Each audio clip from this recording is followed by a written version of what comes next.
FM. We're in the final half an hour of the program as we broadcast live from the studio here at UWI Mona campus.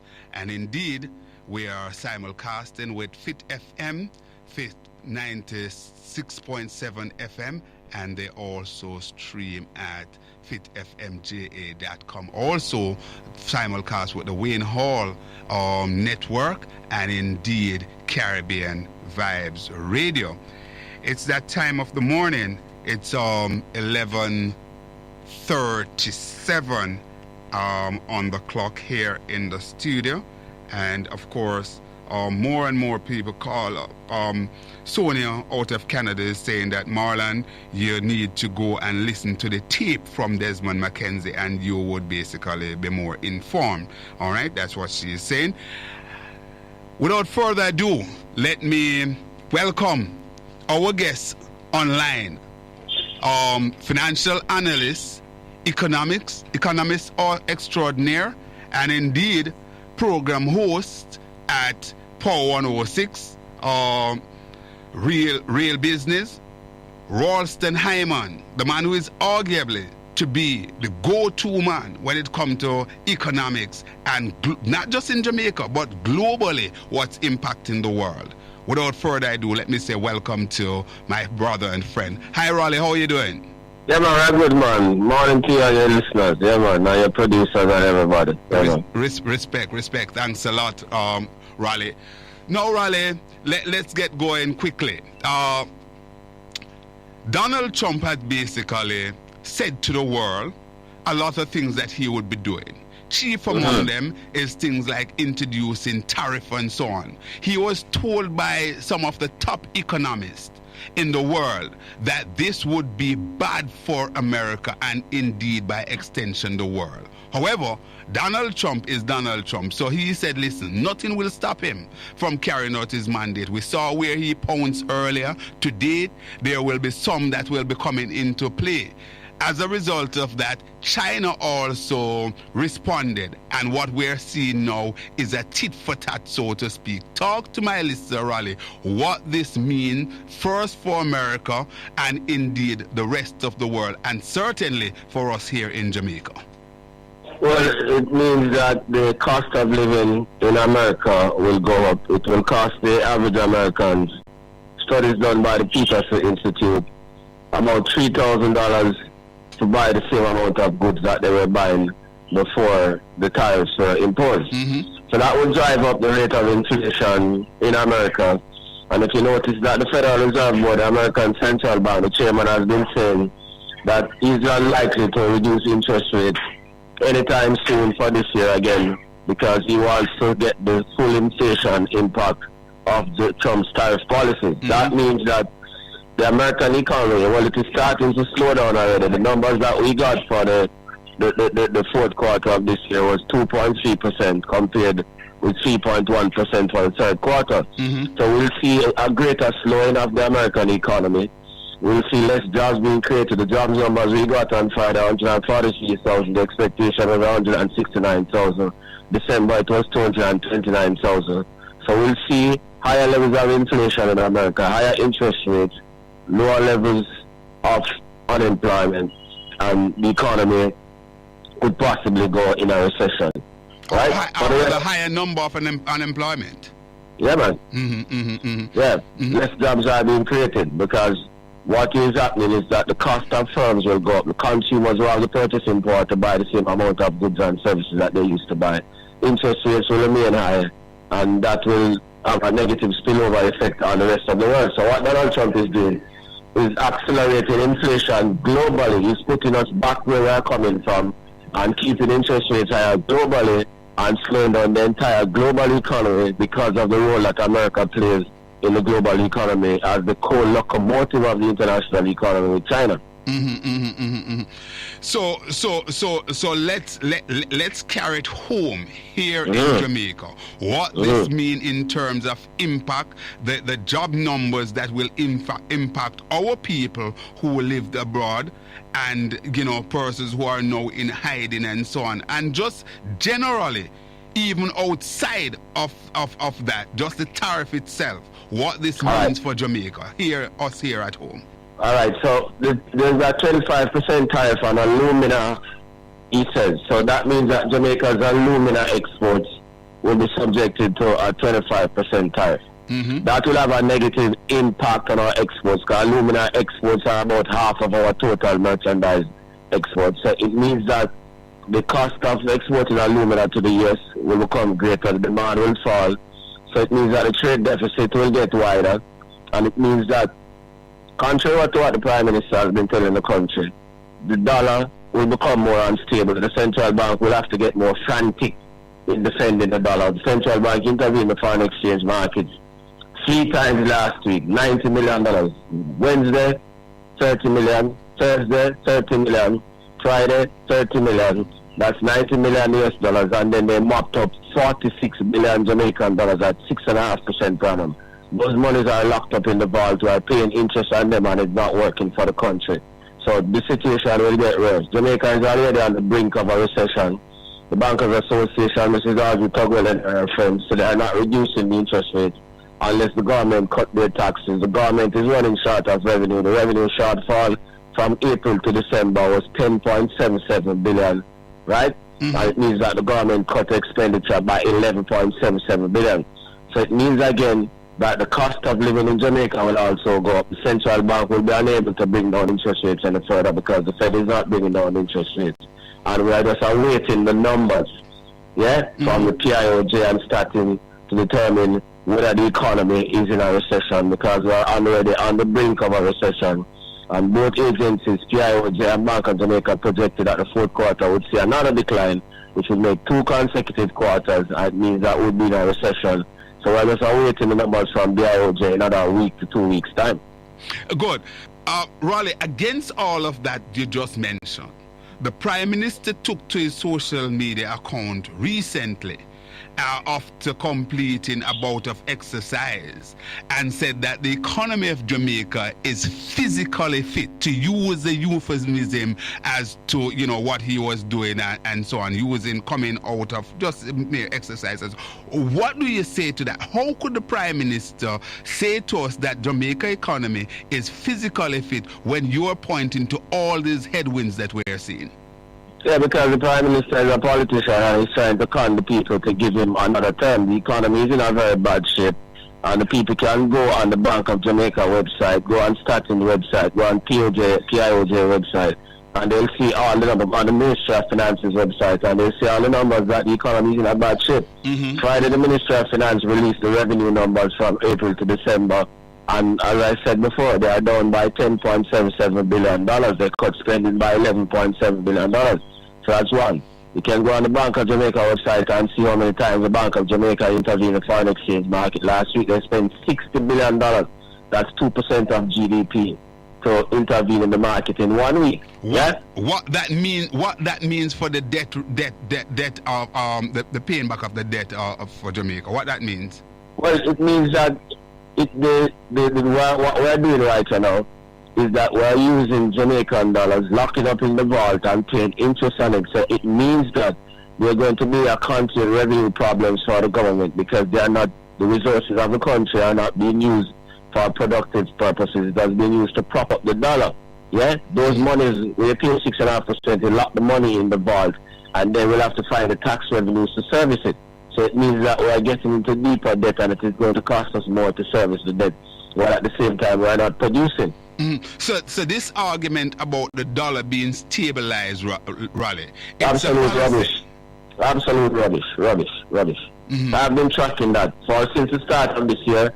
Almost every week the Bank of Jamaica has been in the foreign exchange market 3 and 4 and 5 times, mopping up liquidity using US dollars. The dollar is under significant pressure, and it is going to come under more pressure because of the reduction in remittances and the impact of the tariffs on the exports of alumina. As you talk about remittance there, Raleigh, recently we saw this survey that normally published twice every 2 years. We saw the most recent one. UN said that about 70% or 70+% of Jamaica basically skipping a meal or having difficulty finding a meal. what that means in terms of the pressure point for the poverty rate and so on. Talk to us about it. Well, the poverty rate the last poverty survey we got, that was like 2021, because the surveys are so few and far between. Mm-hmm. Poverty in 2016 was 12.65%. Poverty in 2021 was 22%. Good. So poverty is increasing in the country. Good. So put in perspective, direct perspective, what this report coming out of the UN to talk about our people, about 70%, moved from about 35% the previous survey that they had to know about 72%. What is driving that, Raleigh? Well, the poor state of the economy is driving the poverty in the country. If you look at what caused the reduction in tax revenues, it's mostly consumption taxes. People are consuming less. So if you are consuming less, you are getting poorer and poorer. Ralston, it is no secret that we are in an election year, election 2025. A budget is about to forecast soon, to put out there soon, right? We're hearing the GG giving the throne speech and so on. What should the people of Jamaica expect? Well, the budget this year is going to be less than the budget last year in real terms, unless they are going to borrow more money. There's no other way, because the revenues are running short. So if they are going to run an election budget, it means that they'll have to borrow more money and bust the figure, which would defeat the purpose that they said Clark was great for in terms of reducing the debt. So if you start out by saying that you were great by reducing the debt, and then when an election year come now, you end up busting the spigots and borrowing more, then it's self-defeating. So it means that you have put politics above economics. Which is not what happened in 2016. So you see the difference. Phillips faithfully stuck to prudent macroeconomic policies in 2016, although it resulted in an election loss. What they are planning to do, if they are going to do that, it means that they are going to bust the spigots, because the revenues are not there. The revenues are not holding up because of the poor performance of the economy. Recently we heard from Keith Duncan, head of JMMB, and certainly somebody who people describe as a surrogate of this administration and so on. But he has been out there up front warning about the wage bill and so on. Speak to us what this means, what is the wage bill saying, and what exactly Keith is warning against. Yeah, well, the question he must answer is where was he when they were busting the wage bill in a most unequal way? The wage bill is now $451.6 billion. That's 28% of the budget, or 13% of GDP. But the interest bill is $501 billion, or 36% of the budget and 15% of GDP. Where was he when Clark was busting the budget and paying themselves the 200% and paying the workers 20% over 4 years? Why wasn't he talking at that time? So in essence, Raleigh, what we're seeing now is Keith out front making a case for the government, but didn't see fit to make that similar case when the government was basically paying itself almost 300% increase? Precisely, that was one. Two, where is he now? We haven't heard him on the reduction of interest rates by the rent-seeking banks. He's conflicted because he's a banker. Yes, so the economy is on the brink of a recession. And the president of the Bankers Association is trying to stick up the government and say, we're not reducing the rates unless you reduce our taxes. Where is Duncan on that? We haven't heard him on that. We haven't heard him on that. That's a bigger threat to the economy than the wage bill at this particular point in time, because that is what we need to grow the economy. Where is he on that? Have you heard him say anything to the bankers about reducing the interest rates? No. Not at all, Ralston. No, because he's conflicted. Good. We see, Raleigh, where the trade deficits continue to balloon, and a major part of this is that we are not producing. Take, for example, let's use one of the industry that we now go to, farming, right? The agriculture sector. We heard no less a person than the political platform a week or so ago, Dr. Dayton Campbell, General Secretary of the PNP and spokesperson on agriculture, said that it's about 35% of the agri-parks are under cultivation. What this mean, Raleigh, and why is it at this time we're only seeing 35% of the land under production? I was supposed to have the Minister of Agriculture here this morning to talk about this, but I don't have him. So I'm putting the question to you, Raleigh. Talk to us about that. Because the government is not focused on production. The major objective of this government's macroeconomic policy is debt reduction. There's very little focus on production in anything. So what we do is import everything and export very little. So the food and consumer goods import bill for the first 9 months was $1.4 billion US, and we only exported $58 billion in food, because this government is not interested in production. They are interested in debt reduction. And that strategy has backfired and putting us on the brink of a recession. They are not concentrating on production yet. They are concentrating on debt reduction, and that's a problem. That's why you see the whole thing about infrastructure, the whole thing about education, the whole thing about agriculture. They are lopsided, and that's the problem. So the trade deficit is going to continue to widen with the impact of the tariffs on alumina exports and the lack of production, the whole thing about the oil bill. They never focus on food. They haven't focused on energy. Those are the things that we need to focus on right now if we want to bring down the trade deficit in a dramatic way. They focused on debt reduction and importing these things, and they were depending on the remittances and the tourism money in order to cover the gaps in the external account. Now, those two sectors are going to come under increased pressure under Donald Trump's administration, because the Americans, the cost of living is going to go up. So they won't be able to afford the kind of vacations that they used to afford. 70% of our tourists come from America, and the remittance flows, 67% of our remittance flows come from America.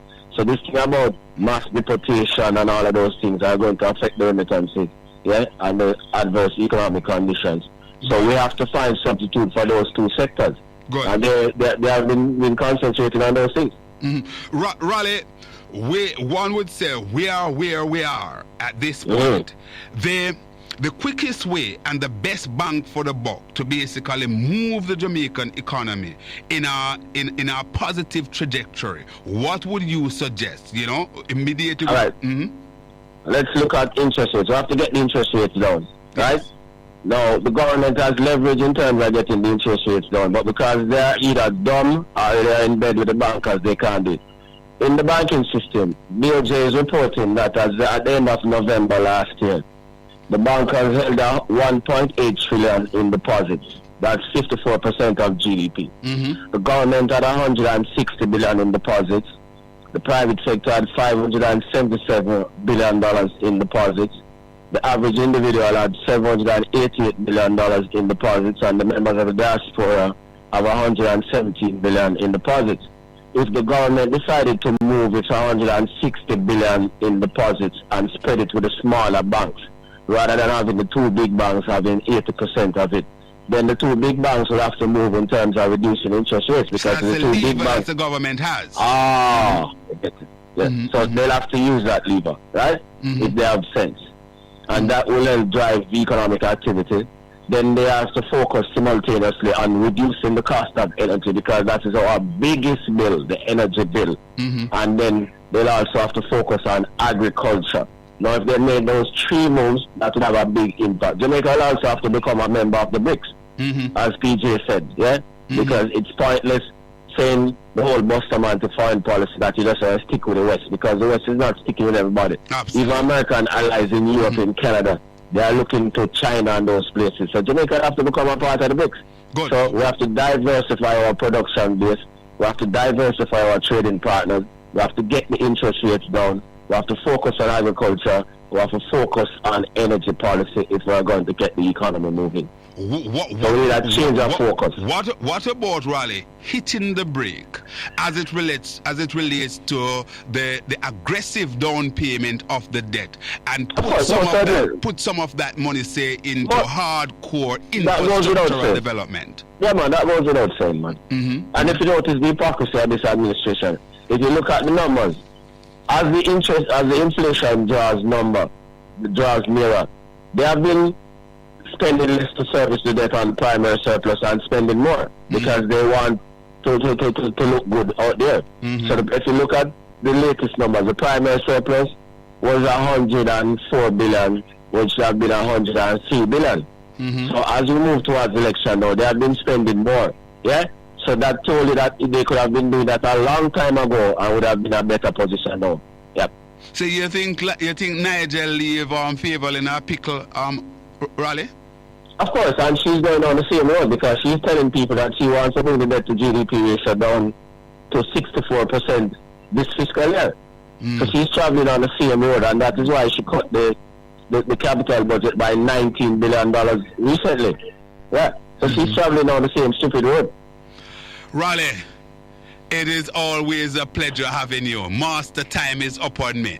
So, Raleigh, take care. We owe you a debt of gratitude as usual. Continue to educate and inform Jamaican people, Raleigh, in your own way, succinct way of bringing in this message, this economic message to the people. God bless you, my friend. Blessings, yeah, man. All right, good. All right, so here we are.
When the game gets rough and this life just seems so tough, make we talk, my people, make we talk.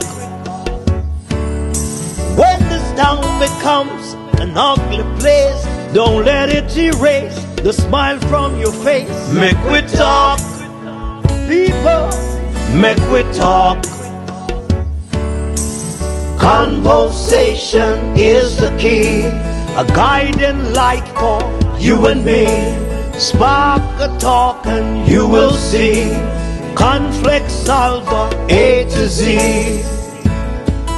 World leaders master the art of self-defense just by talk. So people, make we talk. Hey, we're living in a world that on ourselves we must depend. Make we talk.